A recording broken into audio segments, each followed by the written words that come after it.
मैं राजन तिवारी आपका स्वागत करता हूं इंडिया इनसाइट्स पर। आज हम लोग चर्चा करेंगे एक ऐसे नेता के बारे में जिन्होंने तीन मुख्यमंत्री पर न सिर्फ गंभीर आरोप लगाए बल्कि सीबीआई इंक्वायरी तक, दो मुख्यमंत्री का सीधे सीधे उन्होंने सीबीआई इंक्वायरी तक मामला पहुंचा दिया और तीसरे मुख्यमंत्री को उन्होंने ज़बरदस्त लपेटे में लिया। और ऐसा लपेटा कि मुख्यमंत्री पद तो गया ही, चुनाव भी हारे वो, और उनके खिलाफ ही, मुख्यमंत्री के खिलाफ भी वो चुनाव लड़े और उन्होंने उनको हराया भी। तो आज हम जिस व्यक्ति की बात कर रहे हैं वो कोई और नहीं बल्कि सक्रिय सामाजिक कार्यकर्ता और नेता के तौर पर जाने जाने वाले और 4 बार के विधायक सरयू राय हैं। सरयू राय बिहार झारखंड के राजनीति में ऐसा नाम जिसने अपनी राजनीति सूचिता को बनाए रखने के लिए अपने ही सरकार पर जिसने हमला किया, जिसने अपने ही सरकार के खिलाफ में बगावत की। बात शुरू होता है 1951 में, जब सरयू राय का जन्म हुआ 16 जुलाई को बक्सर में, शाहबाद की धरती जहाँ पर वीर कुंवर सिंह कभी पैदा हुए थे, वो धरती में जन्म होता है सरयू राय का। सरयू राय ने अपने गांव से शुरुआती शिक्षा दीक्षा प्राप्त की और वो पटना आए। पटना में उन्होंने पटना साइंस कॉलेज में एडमिशन लिया और यहीं से उनकी स्नातक पूरी हुई और 1974 में वो जेपी आंदोलन में जुड़ गए। जेपी आंदोलन, जैसा कि जानते होंगे, जब कांग्रेस की सरकार थी और इंदिरा गांधी ने छात्रों पर जब जोर जुल्म करना शुरू किया तो छात्रों की जो राजनीति शुरू हुई बिहार में, उसकी अगुवाई जयप्रकाश नारायण ने की और उसी समय बहुत सारे नेताओं का उभार हुआ। नीतीश कुमार, रामविलास पासवान, लालू यादव और जितने नेता दिखाई देते हैं बिहार के, जो पुराने नेता हैं, सुशील मोदी, हुकुमदेव नारायण यादव, ये सारे उसी आंदोलन की पैदाइश हैं। और उसी आंदोलन में सरयू राय भी सक्रिय थे इन सारे लोगों के साथ में। हालांकि सरयू राय का चेहरा गौण हो जाता है क्योंकि झारखंड बिहार के विभाजन के बाद में उन्होंने झारखंड में रहना ज़्यादा पसंद किया। तो सरयू राय की जब छात्र जीवन आप देखेंगे तो एक सक्रिय सामाजिक कार्यकर्ता और एक धुरंधर छात्र के तौर पर वो जाने जाते थे, जो सामाजिक कार्यक्रमों में भी बढ़ चढ़कर हिस्सा लेते थे और पढ़ाई लिखाई में भी बहुत तेज़ तर्रार थे। बाद में उन्होंने नवभारत टाइम्स में पटना में ही फ्रीलांसिंग का एक तरह से बोले कार्य करना शुरू किया।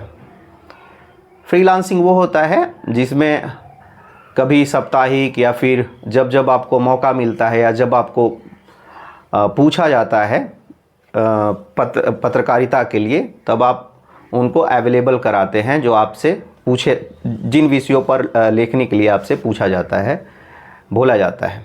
तो उन्होंने फ्रीलांसिंग करना स्टार्ट किया और बिहार में जो सोन कैनल है, उस पर सोन कैनल मतलब जो डिहरी ऑन सोन से निकलता है और आरा तक जाता है, वो सोन कैनल पर इन्होंने गहरा रिसर्च किया और बाहर के भी रिसर्चर्स को बुलाया और बाकायदा इसकी रिपोर्ट भी हार्वर्ड यूनिवर्सिटी के जर्नल्स में प्रकाशित हुआ। यहाँ पर वो कई घोटालों को उजागर करने में सक्रिय रहे और जो अनियमितता थी सरकारी तौर पर, उसको भी उन्होंने उजागर किया, जिसमें विकास बैंक, जिसमें बिस्कोमान जो है उसका मामला और कई तरह के मामले थे। लेकिन प्रसिद्धि तब मिली जब लालू यादव की सरकार आई और पशुपालन घोटाला का बड़ा मुद्दा आया और पशुपालन घोटाला में एक याचिकाकर्ता के भूमिका में, एक एबीवीपी के एक्टिविस्ट के रूप में इन्होंने अपनी सक्रियता दिखाई और भाजपा के सहारे पहले हाई कोर्ट में मुकदमा दायर किया गया, हाई कोर्ट में याचिका दायर किया गया, इसके बाद हाई कोर्ट ने जब सीबीआई जांच की अनुशंसा की तो लालू यादव फिर इस केस को लेकर गए सुप्रीम कोर्ट में और सुप्रीम कोर्ट ने भी सीबीआई जांच की अनुशंसा कर दी पशुपालन मामले में। तो ये याचिका के मुख्य सूत्रधार पशुपालन या चारा घोटाला के कौन थे? तो वो थे सरयू राय। आइए और भी कुछ बात करते हैं। तो एक तो पहले मुख्यमंत्री जिस पर इन्होंने प्रहार किया, जिस पर इन्होंने लूट खसोट का आरोप लगाया, वो थे लालू प्रसाद यादव। और दूसरे मंत्री जिस पर इन्होंने न सिर्फ आरोप लगाया बल्कि मुख्य याचिकाकर्ता भी रहे, सीबीआई इंक्वायरी में भी जो है इन्होंने साथ दिया और उस व्यक्ति को जेल तक पहुंचाया, वो थे मधु कोड़ा, जो झारखंड के मुख्यमंत्री हुए। और तीसरे मुख्यमंत्री जिस पर इन्होंने प्रहार किया, जिसके विरुद्ध इन्होंने अपना संघर्ष किया, वो थे रघुवर दास। रघुवर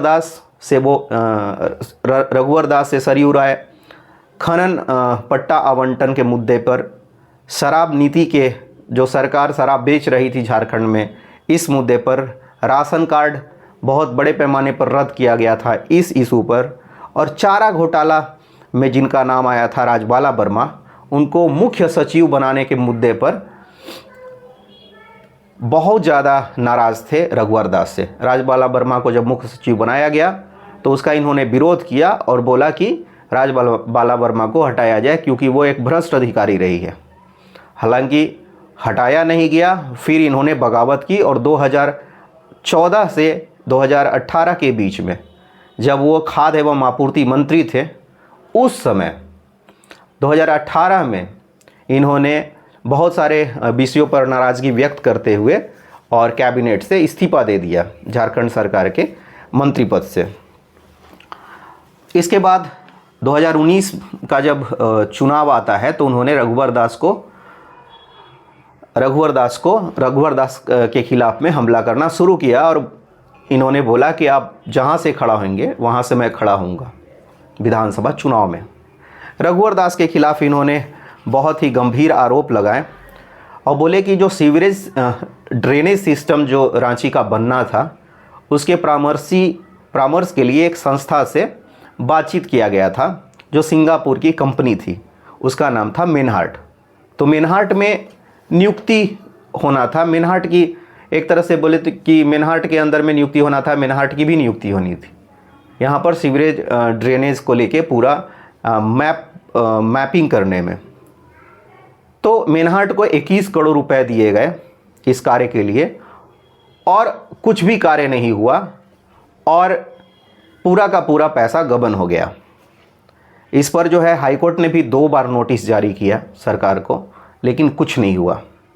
और इसके बाद एंटी करप्शन ब्यूरो झारखंड की, उसके यहाँ जाकर, उनके कार्यालयों में जाकर इन्होंने मुलाकात की सरयू राय ने और मामले को आगे बढ़ाना शुरू किया। इस तरीके से इन्होंने एक और मुख्यमंत्री को अपने लपेटे में लिया और 2019 के चुनाव में जमशेदपुर पश्चिमी से लगभग 16,000 वोटों से 15,833 वोटों से इन्होंने रघुवर दास को पटक दिया। हालांकि इसके पहले ऐसा भी माना जाता है कि जिसने भी मुख्यमंत्री पद के दायित्व को निभाया उन्होंने विधानसभा चुनाव हारा, वो चाहे शिबू सोरेन हो, वो चाहे मधु कोड़ा हो, वो चाहे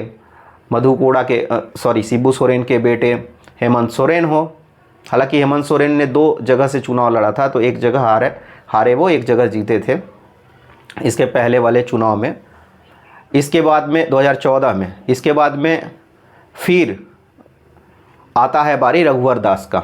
तो बोला गया कि रघुवर दास हो सकता है कि पलट दे ये जो पुराना परंपरा चला आ रहा है। हालांकि रघुवर दास भी इसमें नाकाम साबित हुए और वो हार गए। तो ये तीसरा मुख्यमंत्री थे जिस पर सरयू राय ने न सिर्फ प्रहार किया बल्कि उनको हराया, उनकी गद्दी भी चली गई और उनकी पार्टी भी विधानसभा में हारी।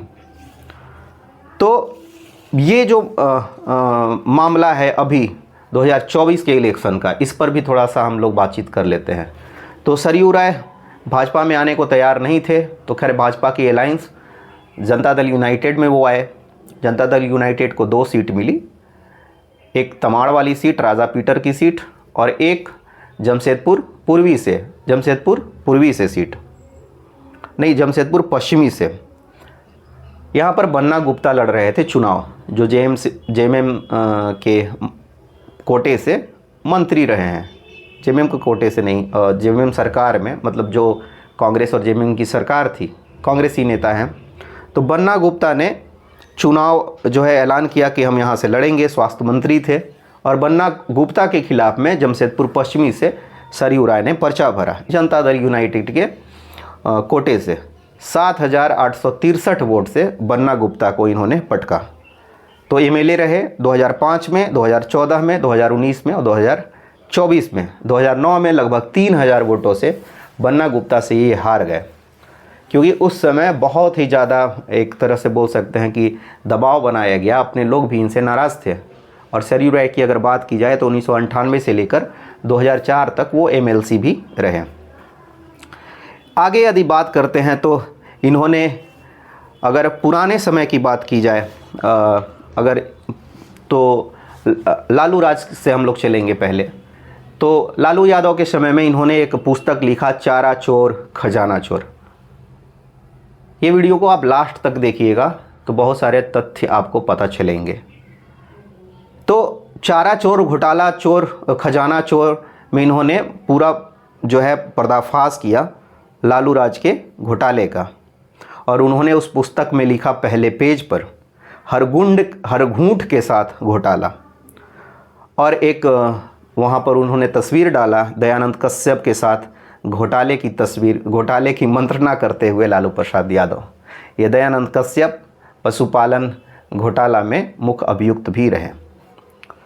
अब हम लोग चलते हैं, तो ये सारी तो बातें हो गई इनके जीवन से जुड़ी हुई। और फिर सारंडा को, जंगल को बचाने का प्रयास, फिर उन्होंने काम किया वहाँ के जो रिवर हैं, दामोदर कंजर्वेशन को लेकर, दामोदर नदी के संरक्षण को लेकर। और उन्होंने स्वर्ण रेखा नदी को संरक्षण को लेकर इन्होंने काम किया। और सोन नदी जहाँ से निकलती है अमरकंटक से, वहाँ से लेकर और पैदल इन्होंने यात्रा किया जहाँ आके मिलती है गंगा में, पटना में, यहाँ तक। तो पर्यावरण के मुद्दे पर भी सक्रिय रहे। और इन्होंने जिस तरीके से बहुत सारे अवैध तरीके से लौह अयस्क जो है, जो ब्लॉक है उसका आवंटन हुआ था, तो उसके खिलाफ में भी इन्होंने याचिका दायर की और उस पर भी ठोस कार्रवाई हुआ। और लगभग 4,000 करोड़ का जो घोटाला था मधु कोड़ा का, उसमें भी इन्होंने महत्वपूर्ण भूमिका निभाई। हालांकि मधु कोड़ा पर ये हमेशा बचाव की स्थिति में रहे। इन्होंने कभी मधु कोड़ा को व्यक्तिगत तौर पर जिम्मेदार नहीं ठहराया। इन्होंने बोला मधु कोड़ा तो एक साधारण सा आदमी है, इसके पीछे बहुत सारे लोग हैं। और इन्होंने विनोद सिन्हा का नाम मुख्य रूप से अपने किताब में लिखा, जो मधु कोड़ा के ऊपर किताब लिखा, मधु कोड़ा लूटराज पुस्तक है, उस पुस्तक में इन्होंने ऐसी बातें लिखी। आइए हम डालते हैं थोड़ा सा नज़र चारा चोर खजाना चोर, इसमें मुख्य बातें क्या क्या है और क्या चीज़ें हैं। इस पुस्तक से मैंने कुछ निकाला है, तो आप सुनेंगे तो अच्छा आपको लगेगा, आप देखेंगे तो इन्होंने लिखा कि हर घूंट के साथ घोटाला। तो ये बहुत बड़ी, मतलब एक तरह से आरोप है सरयू राय का लालू प्रसाद यादव के ऊपर में। इन्होंने बोला कि लालू प्रसाद यादव के समय में पशुपालन घोटाला हुआ, वन घोटाला हुआ, अलकतरा घोटाला हुआ, दवा घोटाला हुआ, ऑडिट घोटाला हुआ, व्यय घोटाला हुआ, ज़मीन घोटाला हुआ और मंत्री परिषद घोटाला। इतने घोटालों का उन्होंने आरोप लगाया और बोला कि ये कुल जो घोटाले हुए इसमें 10,000 करोड़ का जो है घोटाला सब मिलाकर हुआ। और 10,000 करोड़ के घोटाले का आरोप उन्होंने लालू प्रसाद यादव पर लगाते हुए ये पूछा भी उस समय कि 1987 में जब मात्र 90 करोड़ का बोफोर्स का घोटाला हुआ था, तो वीपी सिंह जो मुख्यमंत्री थे उन्होंने आसमान जो है अपने सर पर उठा लिया था। लेकिन जयप्रकाश और लोहिया की बात करने वाले सारे समाजवादी नेता इस घोटाले पर, जो बिहार की घोटाला है, उस पर क्यों चुप थे, क्यों मौन थे। आगे यदि हम बात करें तो इन्होंने आरोप लगाया लालू प्रसाद यादव पर कि 1990 में जब लालू प्रसाद यादव गद्दी पर बैठे तो 40% गरीबी थी और अगले 3 से 4 वर्षों में बिहार की गरीबी बढ़कर 50% हो गई थी। इन्होंने लालू प्रसाद यादव पर यह भी आरोप लगाया कि वेटनरी कॉलेज में इनके भाई जो है वो कर्मचारी थे, इनके अपने सगे भाई, और वहाँ पर जो है बहुत सारे कुख्यात व्यक्तियों की कृपा से लालू यादव ने जीपीए का परीक्षा पास किया और वेटनरी कॉलेज में ही 3य श्रेणी के कर्मचारी के रूप में नियुक्त हुए। ये बहुत ही एक तरह से रोचक बात है कि वेटनरी कॉलेज जो कि पशुपालन से संबंधित है, या पशुओं के इलाज से संबंधित है, यानी पशुपालन और उसके इलाज से संबंधित है ये पूरा डिपार्टमेंट। तो यहाँ से वो इसी डिपार्टमेंट में रहते हुए बंगले में रहते हुए, छोटे से घर में रहते हुए अपने भाई के साथ में इसी डिपार्टमेंट में नौकरी पाते हैं और बाद में इसी डिपार्टमेंट में लूटपाट भी होती है। तो बहुत रोचक बात है।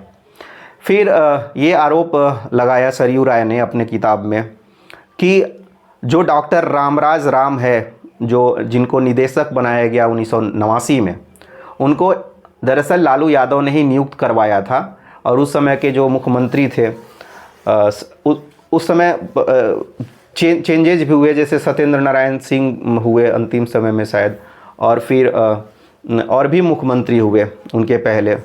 तो इनका आरोप था कि या बिंदेश्वरी दुबे भी हुए उसी समय 85 से 89 के बीच में। तो इनका आरोप था कि ये लोगों से इन्होंने साठगांठ करके और डॉक्टर रामराज राम को निदेशक बनाया, डायरेक्टर बनाया 1989 में। 1990 में ये खुद बन जाते हैं मुख्यमंत्री। और जब रामराज राम पर मुकदमा दायर किया गया 34/90, उस मुकदमा को लालू प्रसाद यादव ने, जब मुख्यमंत्री थे वो, उनके रहते उस मुकदमा को उन्होंने खारिज करवा दिया। इसके बाद में ऐसा आरोप इन पर लगाया गया सरयू राय के द्वारा कि पशुपालन माफिया डॉक्टर श्याम बिहारी सिन्हा और कई अधिकारी को, जो पूरी तरीके से पशुपालन घोटाले में शामिल थे, उनको इन्होंने सेवा विस्तार दिया। यदि आगे बात किया जाए, जैसे कि कहा जाता है कि लालू प्रसाद यादव के पहले से चारा घोटाला चल रहा था, तो इन्होंने बताया कि लालू प्रसाद यादव के मुख्यमंत्री बनने तक 21.70 करोड़ की निकासी हुई थी। माने लगभग अगर माना जाए तो 22 करोड़ रुपए की निकासी हुई थी, 22 करोड़ का घोटाला हुआ था। और लालू राज में सिर्फ पशुपालन विभाग में 606.36 करोड़ का घोटाला हुआ, निकासी हुआ और पैसा निकालते रहे लोग। अब ये भी बोला जाता है कि लालू प्रसाद यादव ने ही जांच शुरू करवाई थी। इस पर इन्होंने स्पष्ट किया है कि 1992 में आयकर विभाग जो है वो छापामारी की रांची में, और बहुत सारे अवैध संपत्ति को पकड़ा। और पशुपालन घोटाला का सबसे पहला जो है शुरुआती आयकर विभाग ने ही किया। और उसके बाद में लगातार मीडिया में छपती रही ये खबर। प्रभात खबर ने इसको उस समय 1992 में बहुत ही प्रमुखता के साथ छापा, जो रांची से जाहिर सी बात है कि छपती थी। इसके बाद में विधानसभा अगर देखा जाए, निवेदन समिति के अध्यक्ष थे रामलखन यादव, उन्होंने सीबीआई जांच की अनुशंसा की। लेकिन लालू प्रसाद यादव ने ये पहले ही किया था, उन्होंने 1989 में ही किया था रामलखन यादव ने।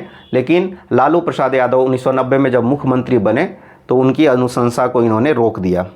इसके बाद एक और सांसद थे रामशरण यादव, उन्होंने केंद्रीय सतर्कता आयोग को सिफारिश किया कि जांच करे, उस पर भी रोक लगा दी गई लालू प्रसाद यादव के द्वारा। इसके बाद में और भी खुलासे हुए हैं इसमें जो जानना दिलचस्प है। जैसे चाईबासा के पशुपालन अधिकारी बीएन शर्मा को निलंबित कर दिया गया था। पैसे का लेन देन था लगभग 50 लाख रुपए का निकासी का। बाद में इनको जो बीएन शर्मा है, इनको फिर से बहाल कर दिया गया। उस समय चूँकि मीडिया में भी मामला उठा, आमने सामने का बात हुआ, तो उनको निलंबित कर दिया गया था। बाद में उनकी नौकरी बहाली हो गई। संथाल परगना के पशु अधिकारी डॉक्टर शेष मुनिराम का भी बचाव लालू यादव ने किया था। इसके बाद में दयानंद कश्यप का मैंने जो बात बताया कि उस पर, उनके घर पर जो है आयकर ने छापा मारा। छापा मारने के बाद में लालू प्रसाद यादव ने दयानंद कश्यप को 20 सूत्री का अध्यक्ष बनाया और राज्य मंत्री का ओहदा भी दिया। तो आप समझ सकते हैं। अब मैंने जैसा बोला था कि 1991 के आसपास में बीजेपी ने, यही सरयू राय वगैरह सब मिल के इन्होंने सीबीआई को याचिका दिया था हाई कोर्ट में। बाद में हाई कोर्ट ने जब सीबीआई जांच की अनुशंसा की, सुप्रीम कोर्ट गए लालू यादव, वहाँ भी इसी जो है अनुशंसा को बरकरार रखा गया और फिर सीबीआई जांच शुरू हुई। तो ये जो सीबीआई जांच है ये एक्चुअली बीजेपी की देन थी, ऐसा सरयू राय बताते हैं इस किताब में। लालू यादव ने पशुपालन घोटाले की जांच के लिए 3 सदस्यीय फुलचंद, जब बहुत ज़्यादा प्रेशर बन गया लालू यादव के ऊपर में, तो फुलचंद सिंह, श्रीबेक जूलियस, डॉक्टर राजा राम को, यही डॉक्टर राजा राम जो पहले निदेशक हुए, जांच कराया। इस पर सरयू राय ने इस किताब में लिखा है, जब सैया भय कोतवाल तो डर कहेगा, यानी कि जो खुद ही घोटालेबाज हैं उनको ही एक 3 सदस्यीय कमेटी बनाकर जांच का रिपोर्ट देने के लिए कहा गया। तो कितना रोचक बात है।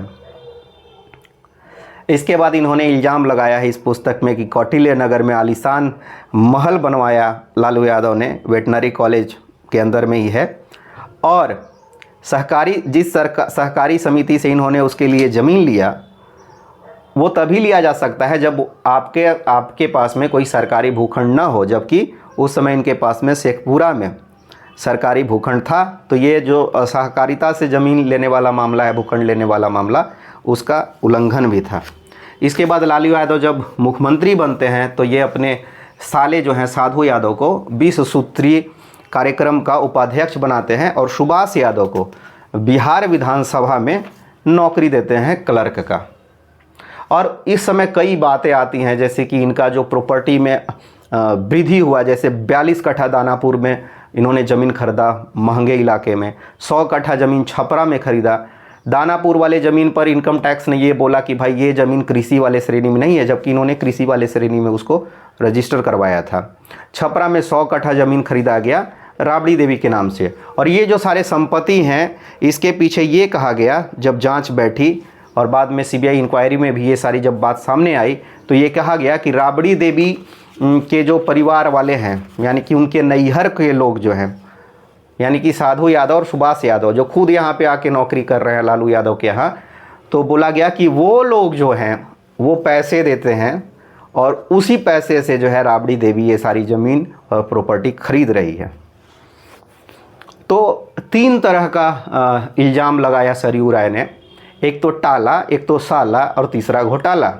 टाला किसको? विकास को। साला कौन? तो देख ही रहे हैं, 2-2 साले और घोषित अघोषित बहुत सारे पाले। और घोटाले या घोटाला, हर विभाग में हर कदम पर हर दिन घोटाला, ऐसा सरयू राय ने इस किताब में लिखा है। इसके बाद में और भी बहुत सारे घोटाले हुए, जिसमें अलकतरा घोटाला है। अलकतरा घोटाला में सबसे बड़ी बात यह है कि सड़क मरम्मत का जो लक्ष्य है वो 92% से घटकर 6% हुआ, और जो अलकतरा आता था, ठीक है, उसका 14% से बढ़कर वो 93% तक पहुंच गया। और इसमें जो पथ निर्माण मंत्री थे उस समय के इलियास हुसैन, उनका जो है एकदम से 5 सालों में प्रॉपर्टी बहुत ज़्यादा हो गया, बढ़कर 14 एकड़ उन्होंने अपने गांव के आसपास में ज़मीन खरीदा, 40 लाख का आलीशान उस समय मकान बनवाया, 30 लाख का गेस्ट हाउस बनवाया, और लगातार जो है ये जो है घोटाले की जो है प्रक्रिया चलती रही। तो ये जो है पूरा जो है जो हुआ चारा घोटाला का और ये अलकतरा घोटाला तक जो मैंने अभी आपको बताया। इसके अलावे बहुत सारे जो वन घोटाला हुआ, और तो सारे मिला के जो सरयू राय ने आरोप लगाया कि 10,000 करोड़ का घोटाला है। इस घोटाले के पीछे में सरयू राय की जो है याचिका थी, सरयू राय का लड़ना था। और निश्चित रूप से सरयू राय एकला चलो के राह पे चलते हैं, और निश्चित रूप से इनके ही पार्टी के लोग इनसे शायद ईर्ष्या करते हैं, जैसा कि पहले भी पता चला जब राजा वर्मा वाला इंसिडेंट हुआ मुख्य सचिव को लेकर, और जो वहाँ पे मेनहाट नियुक्ति वाला जो मामला हुआ रांची के अंदर में, उस पर भी इन्होंने सरकार को घेरा, और न सिर्फ रघुवर दास को घेरा बल्कि रघुवर दास को हराया, और रघुवर दास को मतलब झारखंड से दरबदर कर दिया। अभी तो ओडिशा के वो मुख्यमंत्री हैं, ओडिशा के वो राज्यपाल हैं। तो ये सारी जो प्रक्रियाएं हुई, ये जो है बहुत दिलचस्प है कि एक आदमी सारंडा का केस भी लड़ रहा है, सोन कैनल का भी केस लड़ रहा है और बिस्कोमान का भी केस लड़ रहा है, विकास बैंक का भी केस लड़ रहा है, पशुपालन घोटाले का केस लड़ रहा है और बहुत सारे केस लड़ रहा है। उन्होंने विनोद सिन्हा को बहुत आड़ो हाथे लिया अपने किताब में, जो उन्होंने तो विनोद सिन्हा को जैसा मैंने बताया कि आड़े हाथों लिया और विनोद सिन्हा के ऊपर में ही ये इन्होंने सारा जो है आरोप लगाया कि मधु कोड़ा के जितने भी घोटाले हुए वो विनोद सिन्हा के कारण हुए। और निश्चित रूप से अगर कहा जाए तो विनोद सिन्हा ही वो व्यक्ति थे। कौन है विनोद सिन्हा नाम से प्रभात खबर ने लगातार 4 दिनों तक छापा और उसके बाद नालंदा का एक छोटा सा गांव से किसी ने लेटर भेज के बताया शायद कि ये हमारे गांव के ही हैं। और दरअसल विनोद सिन्हा और जो मधु कोड़ा है वो अपने छात्र जीवन से दोनों एक दूसरे को जानते हैं। चाईबासा में एक ही कॉलेज में ये पले बढ़े और जैसे ग्राफ बढ़ता चला गया राजनीतिक रूप से, पहले वो एबीवीपी में भारतीय एबीवीपी में और फिर भारतीय जनता युवा मोर्चा में सक्रिय थे मधु कोड़ा। तो विनोद सिन्हा उनके साथ रहे। विनोद सिन्हा फिर NSUI में जिला अध्यक्ष रहे और फिर विनोद सिन्हा इनके साथ में साठगांठ करके विनोद सिन्हा ने वो करामात किया, वो तिकड़म किया जिससे पूरा जो है झारखंड हिल गया। बाद में नीरा राडिया का केस आता है, नीरा राडिया, और तो इसी के विनोद सिन्हा वाले ही प्रकरण में वो जुड़ा हुआ था, नीरा राडिया और रतन टाटा का केस, जिसका सरयू राय ने अपनी किताब में जिक्र किया है। और उन्होंने बताया है, जो मधु कोड़ा पर उन्होंने किताब लिखा है उसमें, कि नीरा राडिया जो है वो करोड़ों रुपए